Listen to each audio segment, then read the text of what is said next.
La Segunda Guerra Mundial probablemente es el conflicto más importante en la historia de la humanidad, pero ¿cuál fue la participación de Costa Rica en dicho conflicto?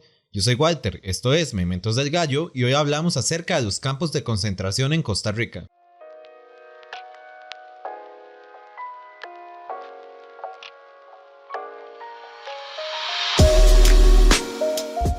Costa Rica ya había tenido participación en la Primera Guerra Mundial. En aquella ocasión el gobierno dictatorial de los Tinoco le declaró la guerra a Alemania, todo esto con el fin de congraciarse con el gobierno estadounidense de Woodrow Wilson, el cual nunca, ni aun con esta declaratoria de guerra a favor, reconoció el gobierno de ese entonces. Y es que a pesar de que Costa Rica se ha destacado en el mundo por haber abolido el ejército, es cierto que el nombre de nuestro país aparece como uno de los que se inmiscuyó en ambas guerras mundiales.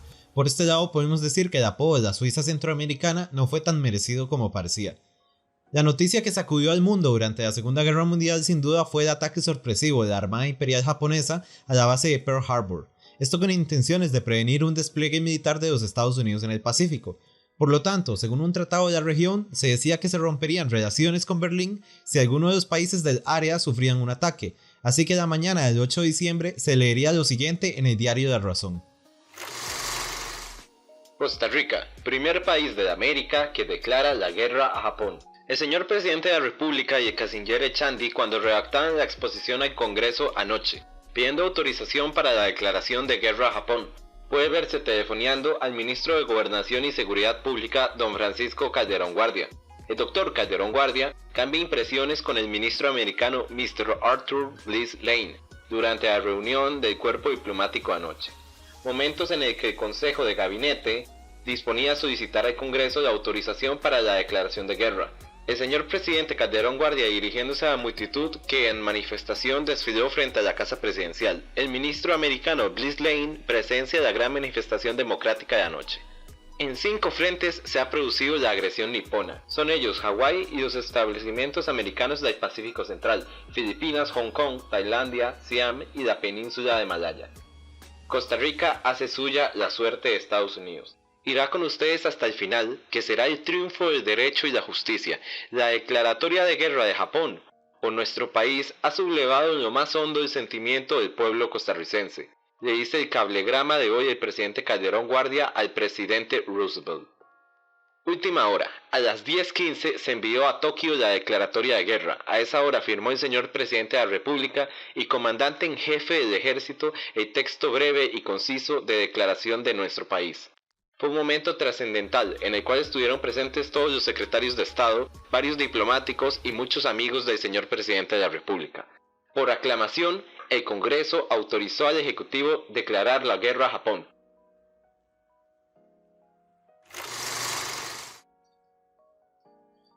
Con esto podemos ver que nuestro país fue el primero en declarar la guerra a Alemania en este continente americano, incluso antes que el mismísimo Estados Unidos. Pese a esto, la implicación para ese momento tampoco fue algo desmesurado, ya que nuestro país no enviaría tropas al campo de batalla. No fue hasta que poco tiempo después, en junio de 1942, cuando la lucha se subió de tono. Como parte de la operación Neuland, la Alemania nazi emprendió una pequeña invasión al Mar Caribe con el fin de coordinar sus acciones luego de haber hundido varios cargueros estadounidenses con destino a Inglaterra. Todo esto sucedió cerca de nuestro país, pero nunca se dieron cuenta para ese momento. Con todo este plan en marcha, el capitán Albrecht Achilles, de solo 32 años, del U-161, realizaría un ataque que acabaría siendo detonante de varios sucesos. Este militar terminaría falleciendo y su cuerpo sepultado en el océano cerca del Recife, en Brasil, durante 1943. Se cree, según la bitácora, que al acercarse a Puerto Limón atacaron con 2 torpedos al único barco que se encontraba en el muelle, a eso de las 10 de la noche, hundiendo así al San Pablo. Esto derivaría en varias medidas que serían más una derrota para Alemania. Por ejemplo, al darse cuenta los Estados Unidos de que el canal de Panamá corría riesgo, se apresuraron a resguardar la zona, y todo esto aunado al descontento de la población de la época llevó hasta la creación de las nefastas listas negras y la creación de campos de concentración, tanto en Costa Rica como en muchos otros países latinoamericanos. Acerca del hundimiento de San Pablo se leería lo siguiente. 16 muertos en el torpedeamiento del San Pablo. De la lista de trabajadores de las cuadrillas de descarga faltan 20 hombres, en total según datos que nos envía Manuel Formoso, enviado anoche mismo a Limón por la Tribuna y La Razón. Se cree que muchos de los desaparecidos entre esos 20 cuyo paradero se ignora huyeron atemorizados al iniciarse el ataque contra el mercante. En el fondo de las bodegas 2 y 3 existen 16 cadáveres, según dato oficial del capitán de Puerto Limón. El guarda de la ubita vio cuando el submarino disparaba sobre el indefenso mercante. Las grúas del barco no funcionan, por lo que se dificulta el rescate de los cadáveres. El San Pablo se hundió a nivel y no de cabeza, lenta y trágicamente, quedando en la parte más alta a la altura del piso del muelle. El ataque del San Pablo. Eran las 7:46 minutos de la noche. Limón estaba sumido en una semioscuridad. Movimiento en el muelle. Trabajo de descarga del San Pablo. La jornada había sido continua. Llevaba muchas horas. La ciudad por lo demás aquietada. De pronto se estremeció el suelo y atronaron los aires. Fue una impresión de catástrofe. Era el primer impacto que lanzaba el submarino nazi, que muy cerca de la costa, posiblemente entre la ubita y el hospital, se había situado y lanzaba el primer ataque. En realidad los muertos fueron más de los que se reportaron en la época. Como cabía esperar, las represalias debido a estos actos, además de la presión que ejercía el pueblo ante el malestar por el ataque, terminaron siendo lo que llevaría a varias medidas. Aquí vemos por ejemplo que se dice que se le quitará la nacionalidad a todo aquel que apoye un régimen totalitario. Ya para el 5 de julio, unos cuantos días después del ataque, muchos de los ciudadanos descontentos salieron a protagonizar hechos bastante lamentables, movidos por este odio y efectuados contra negocios de italianos, alemanes o japoneses. Aquí por ejemplo se lee cómo desvalijan una panadería Musmani. 76 heridos y 123 edificios apedreados durante los motines ayer en esta capital. En este mosaico gráfico recoge distintos emocionantes momentos de la manifestación popular de anoche, el cual explicamos así, de izquierda a derecha. La multitud se abalanza contra el establecimiento de los señores Musmani y despedaza las vidrieras de sus ventanas, según se puede apreciar en los 3 primeros cuadros, y en el último parte del desfile, portando un estandarte por el cual piden venganza contra la quinta columna. 3 de los heridos lo son de gravedad, y uno de ellos recibió un balazo en la mandíbula. Con fractura en la base del cráneo resultó el niño Fernando Ganzoni. Fueron apedreados numerosos establecimientos comerciales pertenecientes a alemanes, italianos y españoles falangistas, a los cuales los manifestantes les atribuían esta afiliación. La consigna de la policía fue dejar hacer hasta que eso de las 10 de la noche se ordenó la dispersión de los grupos a bayoneta callada. Hubo tiros de revólver y de ametralladora, pero fueron hechos al aire. Pedimos armas y pedimos que se limpien las esferas oficiales de traidores, dijo el diputado Mora en su discurso ante el señor presidente de la República. Si bien el gobierno, desde la declaratoria de guerra, había comenzado a vigilar a los ciudadanos de esta nacionalidad en el país, además de prohibirles la obtención de armas o medios de comunicación, fue hasta el ataque al San Pablo cuando se llegó a peores consecuencias. Hay algunas dudas sobre si en verdad se actuó debido al grupo nazista que se reunía en el club alemán, el cual incluso estaba compuesto por integrantes ticos. Todo esto desencadenó en el encarcelamiento de los ciudadanos alemanes e italianos en nuestro país, además de uno que otro japonés. Incluso en este campo llegaron a entrar mujeres y niños. A los que ingresaron a estos campos se les expropió sus propiedades y el gobierno de Calderón Guardia también llegó a extraditar a algunos a campos más grandes de los Estados Unidos. Este campo se encontraba en La Sabana, donde actualmente está el Estadio Nacional, y se dice que tenía la capacidad de albergar hasta 400 personas. Aquí leemos un poco acerca de lo que se decía sobre esto en el diario La Tribuna. Iniciada ayer en esta capital la construcción de un campo de concentración, escogidos los terrenos que ocupan el plantel de pavimentación, capacidad para albergar a 400 personas, 3 alambrados eléctricos rodearán el edificio. La obra será dirigida por los ingenieros don Jaime Soley y don Alfonso Peralta. Dentro de 2 semanas estará concluido este campo, que estará muy bien acondicionado.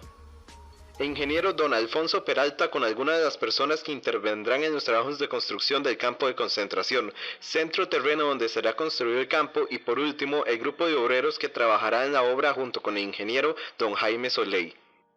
Por disposición del Poder Ejecutivo y como consecuencia del estado de guerra en el que se encuentra Costa Rica con el Japón, fue iniciada ayer la construcción de un campo de concentración en esta capital, en los terrenos que ocuparán el plantel de pavimentación al lado este del cementerio de obreros. Los planos fueron trazados por el ingeniero don Jaime Soley, quien en asociación con el ingeniero don Alfonso Peralta serán los directores técnicos de esta obra. El campo estará rodeado de 3 alambradas eléctricas con el propósito de impedir las evasiones. El edificio, que será de madera, tendrá la capacidad de albergar a 400 personas. Constará de dormitorios muy bien acondicionados y con un gran patio en el lado central. Contará también con cocinas, comedores, servicios sanitarios y con sala de visitas. El señor secretario de Seguridad Pública, don Francisco Calderón Guardia, quien visitó el terreno donde se levantará la construcción en asocio del señor secretario de Fomento, ingeniero Bolio Mata, y del director general de la Policía y oficial mayor de Seguridad Pública, coronel don Manuel Rodríguez T., impartió instrucciones para que se ocupara un poco más del terreno para dar mayor capacidad al gran patio central. Lo que desea es que el campo de concentración ofrezca todas y las mayores comodidades. 2 semanas. Se ocupará en la construcción de la obra un crecido número de trabajadores que ayer mismo comenzaron su labor, pues el Ejecutivo desea que el campo de concentración esté listo para dentro de 2 semanas. Según los testigos de la época, los que terminarían viviendo en estos campos estaban sometidos a insalubridad y otras condiciones infrahumanas, e incluso este tipo de actos tan arbitrarios fueron nombrados en el famoso discurso de Pepe Figueres en Radio Latinoamérica, el cual fue interrumpido por policías y devalió su extradición, sembrando así la semilla de la posterior guerra civil de 1948, pero eso ya es asunto para otro video. Mi abuelo, quien ya merodeaba por la ciudad de San José con escasos 8 años, dice lo siguiente acerca de sus vagos recuerdos de la época. Tito, ¿usted recuerda exactamente o más o menos por dónde quedaba este campo de concentración? Bueno, ahí por ese lado de la sabana, tal vez por ese lado como está la municipalidad ahora. Es que yo estaba muy pequeñito, tenía 6 años y me mandaban a hacer mandados. Entonces yo llegaba y al pasar víamos por las verjas, esas verjas que hay, gruesas de alambre, mucha gente metidos ahí, eran como polacos. ¿Y como cuántos podían haber? Como unos 60 tal vez, o más, tal vez más, porque eran polacos, porque en ese tiempo Costa Rica, o sea, los minios del país eran puros polacos, no como ahora que son chinos, eran polacos. Entonces pueden haber como unos 60 o más tal vez. Al finalizar la guerra, todos los presos, tanto los del campo local como los extraditados a Estados Unidos, volverían, pero no se les devolvieron las posesiones que fueron confiscadas, siendo este uno de los episodios más negros en el gobierno de Calderón Guardia.